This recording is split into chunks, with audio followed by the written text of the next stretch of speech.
Hello everyone, I'm Sophie and I'm currently at Kechara Forest Retreat, Bentong, Malaysia. Today I'll continue reading from the book by my Guru, His Eminence, the 25th Sam Tuku Rinpoche. This is the book that I'll be reading from, Peace, a compilation of short teachings, Sam Rinpoche. I'll be reading from part 5, chapter 20, Peace is not about monsters and angels. So before that, I'll go to a picture to share with you. There you go. So back to reading, page 156. Chapter 20. Peace is not about monsters and angels. Having special attachment to and love for family members is not compassion. That type of love is not love. That is distorted love that comes from attachment. Attachment means to be connected to something or to attach yourself to someone without truth, reasoning, or logic.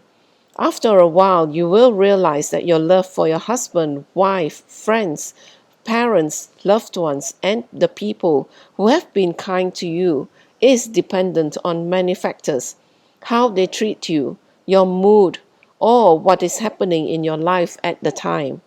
If we have a special love for our husband or our wife, it is because of and totally dependent on what the person does for us and how he or she makes us feel.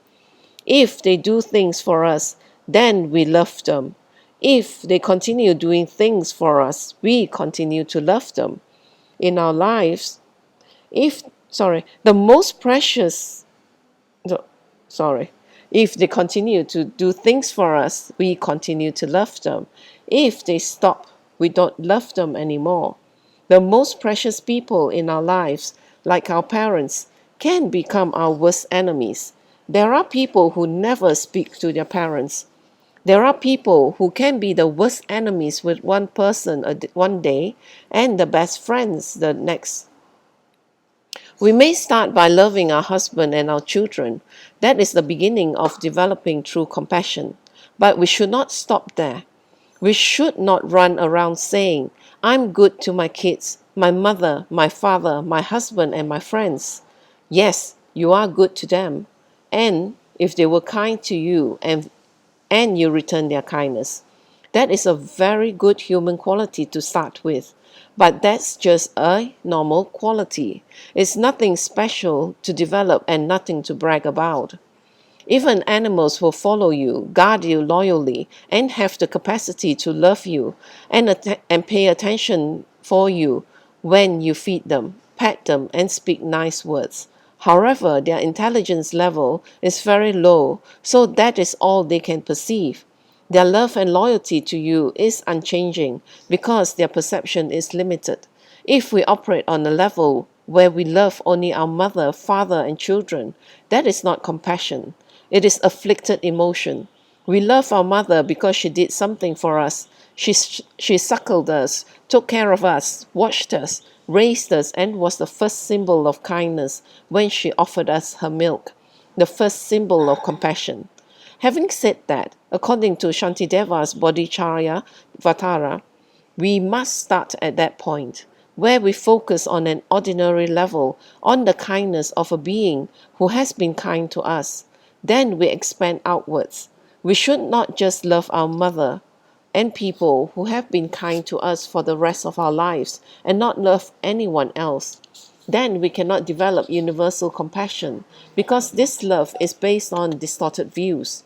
At the moment, we love a person not out of altruistic compassion or because we wish to relieve their problems and suffering. We love them because they have done something for us.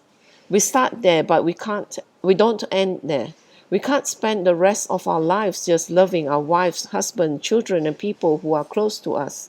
Since that type of emotion is afflicted, we love them only because they have done something for us. Then our level remains that of an animal. In fact, just loving our parents, friends, and people who are good to us collects negative karma, and we reinforce the self-cherishing mind. We reinforce this mind that can love passionately and hate passionately. The action that arises from that type of love and hatred will create the causes for us to take rebirth again and again. in states of existence where we have even less opportunity to practice and realize the truth behind what creates our unhappiness. The secret here is not to hate your wife and not to hate everybody around you. The secret here is also not to love your wife and not to love everybody around you. The secret here is to accept the people around you and the people you see as they are, not what you have mentally made them into, as monsters or angels. All monsters are wrongly afflicted perceptions, and so are all angels. Even the most hardened criminals love someone. It could be their wife, mother, or sister. Even the meanest person in the world does something kind for someone they are attached to.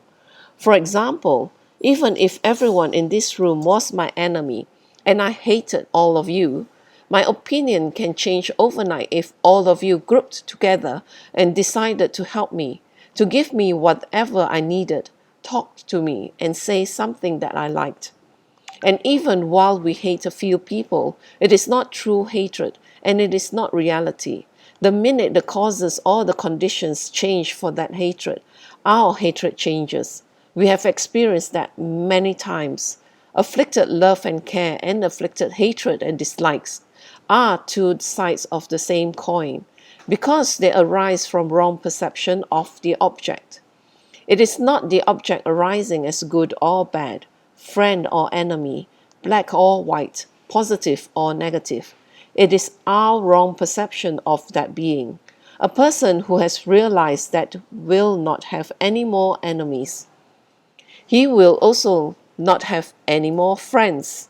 He will have taken the first step towards developing compassion.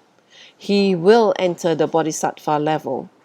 When you let go of like and dislike based on a meditation of destroying afflictive perception, you will enter the bodhisattva practice.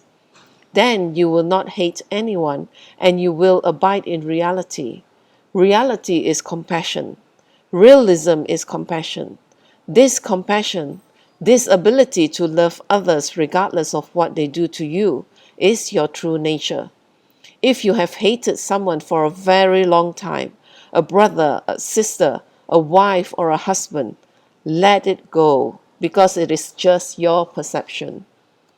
Every single day that you hate a person, or every day that you love a person out of afflicted desire, you create even more causes to take rebirth in samsara. Loving something intensely and hating something intensely collects very negative karma. Loving something intensely increases our attachment, afflicted attachments. Hating something intensely increases the habituation of dwelling in non-realistic perception. Therefore, it behooves us not to hate, not to confront, not to fight back, not to shout, not to yell, and not to be revengeful. It is very important not to engage in these actions because temporarily we create unhappiness for ourselves and others. Ultimately, we reinforce this mind to do it more and more and more until it becomes completely natural and habitual, and we become a total nightmare on legs. Wherever we go, we will create unhappiness. Whatever we do, we will be unhappy. Even our physical body, our facial expressions, and our body language will create displeasure in other people's minds. We will allow our habituation to grow because we practice and engage in the wrong perception that makes us think everyone is an enemy. To hate or like someone is not reality because it is based on afflicted emotion. Afflicted emotions do not focus on reality, nor how the object that we perceive really exists. It exists based on how we perceive it. Therefore, it is false and brings us unhappiness. Therefore, universal hatred is impossible. It is based on wrong perception and wrong view. It is not reality, nor is it the truth. It depends not only on the object, but also on the viewer. Universal hatred is not possible. Permanent hatred is not possible. Universal hatred, anger, and disgust of people and things are not natural, not permanent, and not your real state of mind. That is why when you engage in it, you never experience happiness. This is because what you are suffering arises from afflicted wrong view. Therefore, when it is removed, only right view can exist. And when right view exists, the result will be compassion and forgiveness. On the other hand, universal compassion is possible because compassion is based on reality, while hatred is based on non reality. Compassion and forgiveness is your natural state of mind. Universal compassion is the direction you need to head towards, and once you develop it, it is permanent. It is like if you want to sharpen metal into a sword, you have to have the metal first. If you don't have the metal, what will you be sharpening? In the same way, you have intrinsically in you the true nature of Buddhahood, compassion. If you work on it by meditating on what I have explained, you can develop that mental state. It is possible, and it is your reality. Compassion is reality. And with that, I'll end my sharing session for today. And thank you for joining me for this session. And please do contemplate on Rinpoche's teachings that our love or hatred is based on our perception and the conditions that is always changeable. So to develop something permanent, we need to let go and not be based on our afflicted perceptions. So thank you for sharing your time with me, and I'll end this with a completion dedication in Tibetan.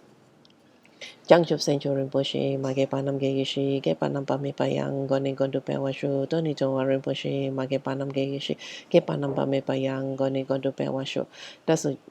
Taso jenis apa gewadi dan dro agunda kepadang jepa jesu no sentrapai tamping imporin desa se sho kewa kuntu yang dalam madang drame choki pala no choching sadam langi ya terazone lo je changi ngapang tu se gewadi nyo de dalam masang ya driun drewa chika malupa de sala go pashu choki ka pusunga pa josu nampa pe wala ke kisama siwadang tungki malu sawasho dadam senge desendan drewa songi latene drewa sorry Drewa song natene gewa losan trapai tampayo riva gyushi ni modele sendele ni mingo nyendele shi ni sinta tu dele pel kunchu sungi jingilo kunchu sungi ngodruso kunchu sungi drasi sho jesu nama kusen rapting ching no katrini chochu ke badang losam tempe dro mi samsungi dro e mun satato ni gyushi gangwe rawe ko e shingam de pendan dewa manu gyo ne cheren si wan ten singet soi shape shire badu de gyushi don't be out of Malupa, then the dollar sell the so, God and then Palong Chatnam, keep a sushi shook then sell. So sorry, I just lost the train of prayer. It's because something just arose in my mind that, it's just like our hairstyles, we have our likes, that like different styles that we like this today, and maybe the next day we have like a different style.